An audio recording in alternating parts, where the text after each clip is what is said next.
Let's begin indeed. Hello, people. This is Jerry speaking. Welcome to TheCrazyBunch's WebShow episode number 67. Today we're having not one, not two, but 4 depth topics today. I'm doing 3 of these depth topics, and I'm saving one more till just for last because I want to just mention it because I had this horrible, tragic time period at the end, and I'm doing one other topic I want to discuss from Amazon.com. So let's talk about it now. So shall we? So we got for us.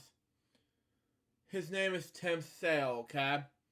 Was an American Eisner Award-winning comics artist, okay? Best known for his work on the DC Comics characters Batman, Superman, and was exposing duplication of Cape Closer in numerous films, okay? He was primarily known for the collaborations with writer Jeff Robb. He was born May 1st, 1956 in Alton, New York, the son of Dorothy Young and Roger Sale, okay? Rowdy Craig. His mother, Dorothy Young Sale, was a feminist political activist, He spent most of his early life in Seattle, Washington, having moved there from his family at the age of 6, okay? He attended the University of Washington for 2 years before moving to New York City to attend the School of Visual Arts, okay? As well as a comics workshop run by artist John Buscema, how to pronounce his last name, okay? Mr. Sale completed the John Buscema Art School, which was advertised in the pages of Marvel Comics and held in New York City Hotel in the short term of 1970s, okay? He returned to Seattle before graduating from SBA. Okay, happy now. Anyway, his career began when Sales began doing art for the series Myth Adventures in 1983, and was soon working on Feast World, okay? The body of Sales comics work has been with the collaborator Jeff Robb, okay? Still created in the comics as storytellers, okay? Produced popular works such as the Year 1 Sarah Batman Legend of Dark Knight Halloween specials, Batman Hello Halloween, Batman Dark Victory, as well as Superman for All Seasons and Catwoman When at Rome, okay? As Marvel Comics, the team has produced the so-called color books, okay, such as Daredevil Yellow, Spider-Man Blue, and Hulk Gray, okay? Captain America White limited series has been announced in 2008, but only at number 0. Okay, hashtag baby. Sorry everyone. A number 0 issue was published. The long-delayed project was finally sold print in September 2015, with Darren Cook Sale launch the Superman Colin Field series in 2007. Okay. Sale work on the artwork for the television series Heroes, okay, with Frederick collaborator Jeff Robb, okay, service writer and producer. Sales artwork appears at shows in the work of the work Isaac Mendez, as well as the other artists in the show. Eric Powell was hired as a colorist for Sales work, okay. He also created the spot used in the show's captions and credits, okay, which is based on his handwriting, okay. Last year, The Long Halloween was adapted a 2-part adaptation for the film for Warner Brothers Home Entertainment. He won Eisner Award in 1999 for Best Artist, Penciler, Inkler, or Personal Inkler Team for category, okay. Legacy. Okay, excuse me. Personal life and death. He lived in the Seattle area, okay? On Tuesday, which is last Tuesday, that is. Jim Lee announced that Sale has been admitted to the hospital where he served health issues. Representatives of Sale later confirmed that he was in the hospital while asking for privacy. 3 days later, which is last Thursday. Oh yeah, it was which is, well, 13 was last Monday. Anyway, which is last Thursday, Sales died on June 16th for kidney failure, which I'll talk about another person who had kidney failure at the time. He was 66 years old. He's survived by his mother, his sister Maggie Sale, and his partner Susan Bailey. His legacy began when Tim Sale's amazing artist, draftsman, and storyteller, Jim Lee, the chief creative officer and publisher of DC Comics, wrote an Instagram post beyond the top Cherry Rosso style became his trademark. Tim clearly put a paradigm of storytelling, clarifying and pacing, cherishing emotion above all. His stories were beautifully, I can't pronounce this word, sorry, Northern and depths of deep humanity. Tim similarly have no use for service apparently. The filmmakers Christopher Nolan and Matt Reeves, both of whom directed Batman films, has cited the Long Halloween film as an inspiration. In an interview with the website of World Batman, Christian Bale, who played the character, discussed the influence of Long Halloween as a sequel of Dark Victory. They had some very fantastic imagery, he said, and that really kind of imitate those positions, okay? My next death topic, and Billy requested me to do this, is Philip Baker Hall. Excuse me, anyway. He was an American character actor. He was known for his collaborations with Paul Thomas Anderson, okay? And, including, Heartache in 1996, Boogie Nights 97, and Molly Day Show in 99. He also starred re-rolls in films, such as Secret Horror in 1984, and Duck in 2005.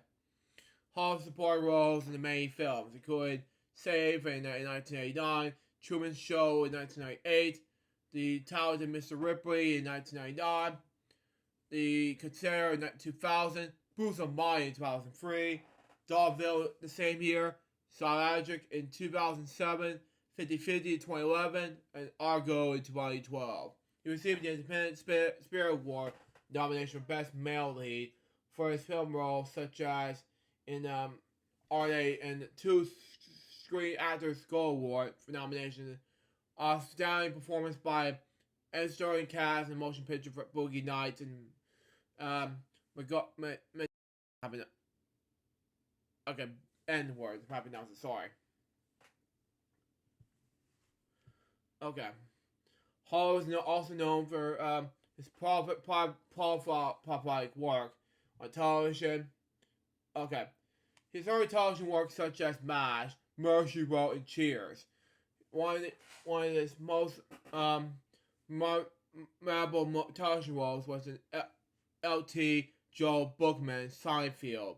He also he had recurring roles in The Practice, The West Wing, The Curb Your Elimination Show, The Modern Your Family, and BoJack Horseman. He was born in Toledo, Ohio, on September 10th, 1931. His mother was Alice Birdie McNee McDonald, and his father, William Alexander Hall, was a factory worker, okay, from Montgomery, Alabama. He attended the University of Toledo. He also served in Germany as a United States Army translator, okay, and as a high school teacher, okay. He worked with off-Broadway and Broadway productions in New York City. And then after his film debut, Cowards, he joined the Los Angeles Theater Center, okay? His first television role came for an episode of Good Times, okay? He all guest starred in episodes of MASH and Man of Last. He had over 200 guest roles since 1977. He played Richard Nixon for one character from film Secret Honor. Inspired his role that he created during the play's original off-Broadway run. Roger Ebert said about the Hall in the film, Nixon's portrayal by Philip Baker Hall, okay, an actor previously not known to me, with such savage immensely, such passion, such victim, such scandal that we cannot turn away. Hall looks like the real Nixon, exactly. He could be a cousin. He sounds like a little him. That's close enough. That's not an impression. It's a performance. Exactly, Roger Ebert. Vincent Canby of New York Times also said about Hall. Mr. Hall's impressive performance, which is also establishing and risky, okay? For the chances that the actor takes to survive, okay? And that's the Oscar winning F. Murray, Abraham, and Abinus. Wow, okay. Makes sense. In 1980s, Al co-starred in various films in support roles, including Nominated Common in 1986, Midnight Ride in 1988, Save and Ghostbusters 2, both in 89. He also played littered LT, something like that. I don't know. Joel Bookman, a detective pausing okay, don't have to pronounce. Anyway, a long overdue library book in the Seinfeld episodes, the library in the finale, the same year. So anyway, I don't know what year it was. Anyway, his first Seinfeld appearance led him to be widely loved, one of the best guest stars in this series. It led him to many other jobs. Okay, he all starred Paul Thomas Anderson's short film *Secrets and Coffee*, which was adapted into Anderson's directorial debut film *Holiday* in 1996. For the film, Hall played a senior gambler who marries a homeless man, John C. Reilly. Ebert of Chicago sometimes said about Hall. Here's another great performance. He's a man who was around, who had no casinos and gambling, who finds himself attached to free people he could easily have avoided, who fakes people before he acts. Exactly. Hall was nominated for the Independent Spirit Award for Best Male Lead. Exactly. Okay. He later starred in Anderson's other films, Boogie Nights '97, and I can't pronounce that. Sorry, '99. It's M word thingy. I don't know how to pronounce that. Sorry. He was nominated for the 2 Screen Actors Guild Award for Outstanding Performance by a Cast in Motion Picture, okay? Hall starred with the Philip Seymour Hoffman in 4 films. Wow. Hall also turns in a variety of films in the 1990s, okay? Including The Rock, The Truman Show, The Child and Mr. Ripley, anyway, and Sire. He co-starred in other films in 2000, including Dogville, Tragic, and Argo. He played Captain Deal in the Rush Hour trilogy. For his scenes were cut from the Rush Hour 2, and it was uncredited from the scene in Rush Hour 3. Wow. Hall's prominent roles in Bruce Almighty, Good Comedy, The Almighty Horror, Mabber, You Kill Me, All Good Things, 50-50, and The Sum of All Fears. Okay? Hall also starred in the sitcom The Loop. He also guest starred in the animated series The Life of Times of Tim. Okay? Okay. Makes sense anyway. He played a commission to curb your exploitation. How to pronounce this word? Sorry.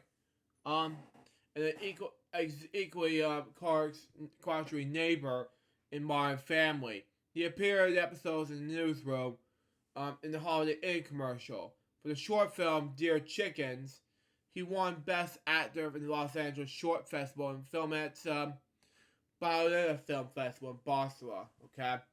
Hall has 2 daughters, Patra and Darcy, with his first wife, Mary Hall, how to pronounce his last name, sorry. She's her last name, sorry. He married Holly Wolfe and had 2 daughters, Elsa and Anna.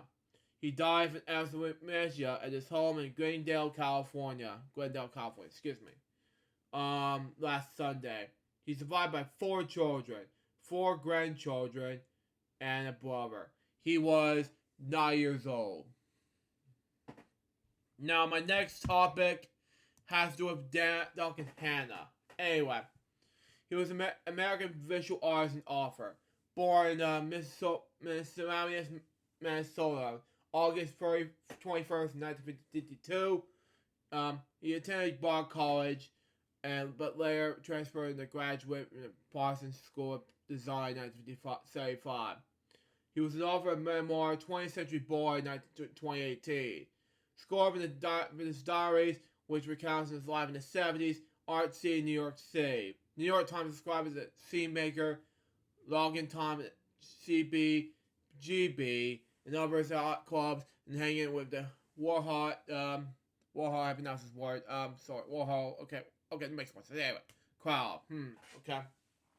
As a payer, Hannah was a realistic, that's the word, anyway, who, despite the imagery scenes of retro nostalgia and starlets with old movie posters. In the 80s, in 1980, Hannah's work included a visual Times Square show, along with such artists as Keith Haring and Jean Michael Boswell. Cross, I pronounce these names, sorry.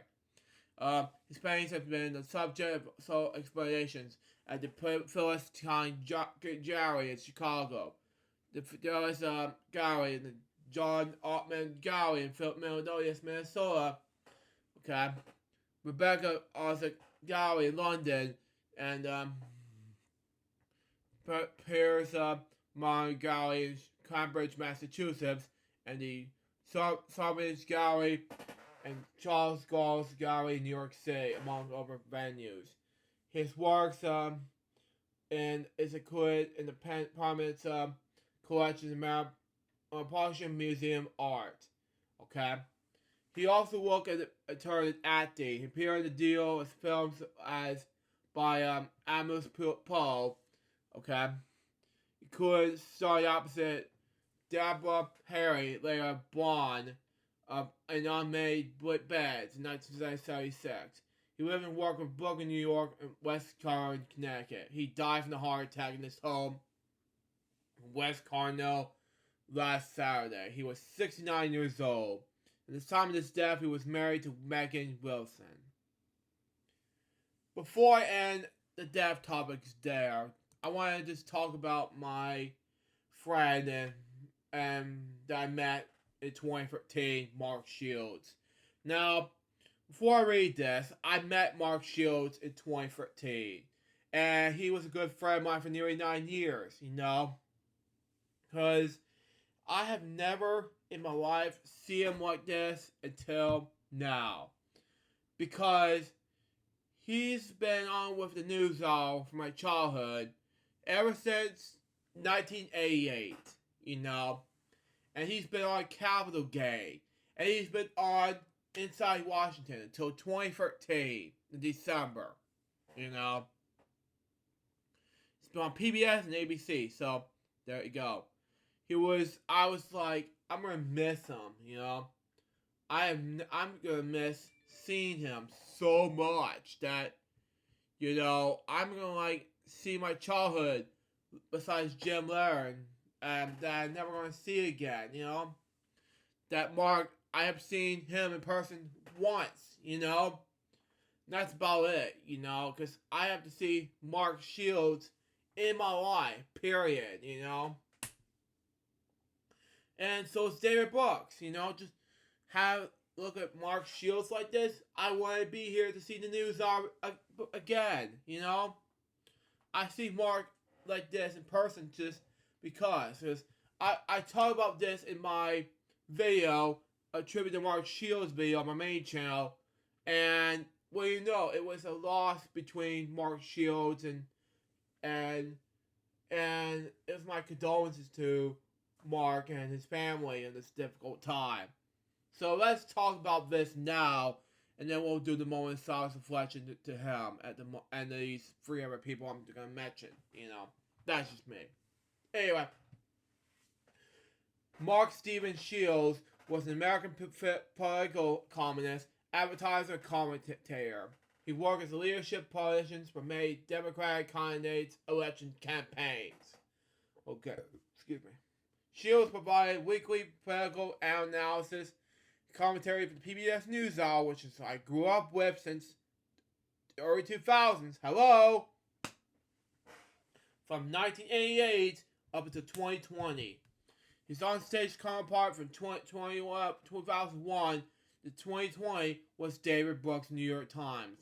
Previous counterparts were the late William Steadfire, Paul Shigo, the William Wall Street Journal, and David Gergen. Shields is also a regular panelist of Inside Washington, a weekly public affairs show that was seen on both PBS and ABC until it ceased production December 2013. And then Shields was moderator and panelist on CNN's Capitol Gate for 17 years. Now, the real story. He was born and raised in Weymouth, Massachusetts, in the Irish colony family on May 25th, 1947. The son of Mary Fowler Shields, a school teacher, and William Shields, a paper salesman who was involved in the local politics, okay? He graduated from the University of Notre Dame in 1959, who was with a bachelor's degree in philology, okay?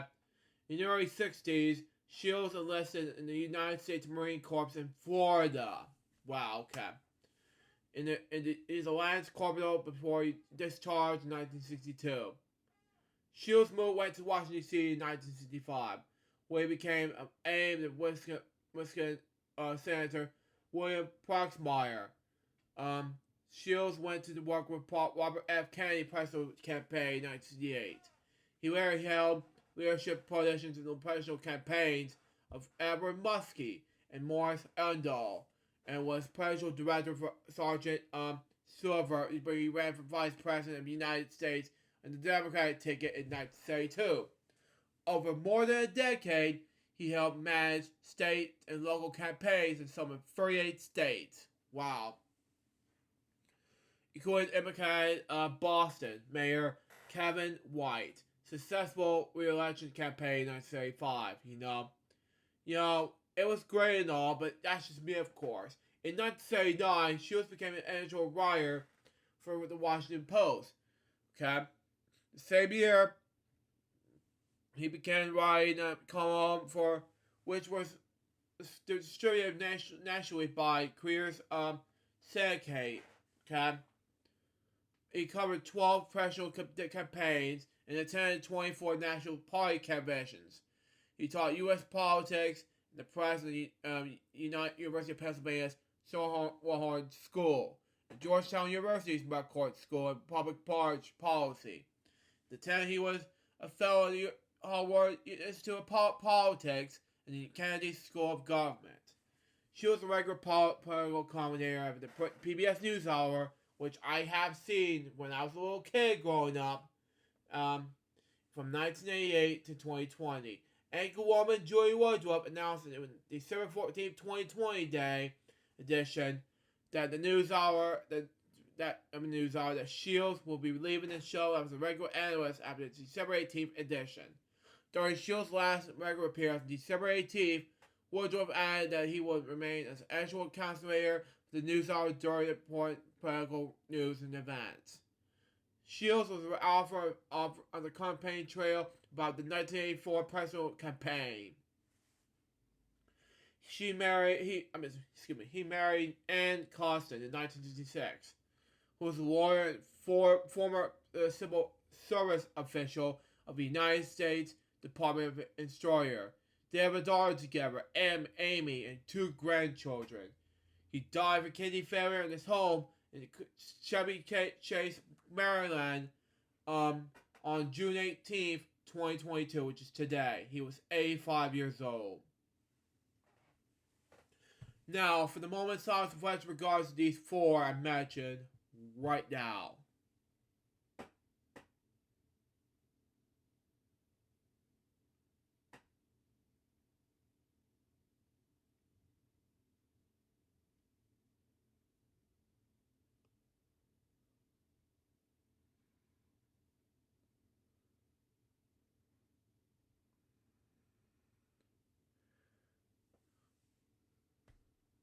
Thank you. recipes Tim, Philip, Duncan, and Mark. Because if it wasn't for because Mark has been, I know Mark may talk once, and I'm like, wow, this is it was overwhelming for my childhood to see Mark go in heaven. Mark Shields, if you watch this, and from El Club, rest in peace. Now, on to my only topic for today, and that is, of course, Prime Day. It's coming July 12th and the 13th. And we're gonna get some big amounts of offers. Coming July 12th and 13th. So be lookout for what's gonna happen next in these following days. So there you go on that. Anyway, and now we're just gonna see how much money we're gonna save on all of these things before it all ends. So there you go. It's gonna be a lot of fun. So there you go. It's gonna be a big amount of time before you enter the big one. That's just me, of course. So there you go. It's gonna be a lot of fun. So be patient. The purchases will be coming this upcoming July.